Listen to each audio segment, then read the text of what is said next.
ഒരു ക്വസ്റ്റ്യൻ നോക്കിയാലോ. Fill in the blanks with the correct degree of comparison. Degree of comparison fill ചെയ്യാനാണ്. The exam is dash than the last one. ബ്രാക്കറ്റിൽ easy കൊടുത്തിട്ടുണ്ട്. Exam last നടന്ന എക്സാമിനേക്കാളും എന്തായിരുന്നു, easy ആയിരുന്നു. അപ്പോൾ നോക്കും, നമുക്ക് ഏതൊക്കെ ഡിഗ്രീസ് അറിയാം. പോസിറ്റീവ് ഡിഗ്രി അറിയാം, കമ്പാരിറ്റീവ് ഡിഗ്രി അറിയാം, സൂപ്പർലേറ്റീവ് ഡിഗ്രി അറിയാം. ഇതിൽ കമ്പാരിറ്റീവ് ഡിഗ്രി എന്തിനാണ് യൂസ് ചെയ്യുന്നത്? രണ്ട് വസ്തുക്കളെയോ വ്യക്തികളെയോ താരതമ്യം ചെയ്യാനാണ്. ലാസ്റ്റ് നടന്ന എക്സാമിനേക്കാളും ഇപ്പോൾ നടന്ന എക്സാം എളുപ്പമായിരുന്നു. അപ്പോൾ രണ്ട് സംഭവങ്ങളെ തമ്മിൽ എന്ത് ചെയ്യുവാണ്, കമ്പയർ ചെയ്യുകയാണ്. രണ്ട് സംഭവങ്ങളെ തമ്മിൽ താരതമ്യം ചെയ്യുകയാണ് ഇവിടെ ക്വസ്റ്റ്യനിൽ ചെയ്യുന്നത്. അപ്പോൾ എന്താണ്, കമ്പാരിറ്റീവ് ഡിഗ്രിയാണ്. പോസിറ്റീവ് ഡിഗ്രി ആണെങ്കിൽ എന്താണ്, ഈസിയാണ്. കമ്പാരിറ്റീവ് ഡിഗ്രി വരുമ്പോൾ ഈസിയർ, സൂപ്പർലേറ്റീവ് വരുമ്പോൾ ഈസിയസ്റ്റ്. നമുക്ക് വേറൊരു രീതിക്കും കൂടെ മനസ്സിലാക്കാം. ദാൻ വരുന്നത് എപ്പോഴും കമ്പാരിറ്റീവ് ഡിഗ്രിയിലാണ്. ദാൻ വരുന്നത് എപ്പോഴും കമ്പാരിറ്റീവ് ഡിഗ്രിയിലാണ്. അപ്പോൾ ഈ ക്വസ്റ്റ്യൻ എന്താണ്, കമ്പാരിറ്റീവ് ഡിഗ്രിയാണ്.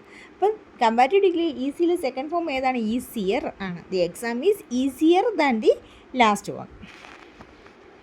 2022 SSLC ലെവൽ മെയിൻ എക്സാമിനേഷൻ്റെ ക്വസ്റ്റ്യൻ ആണേ.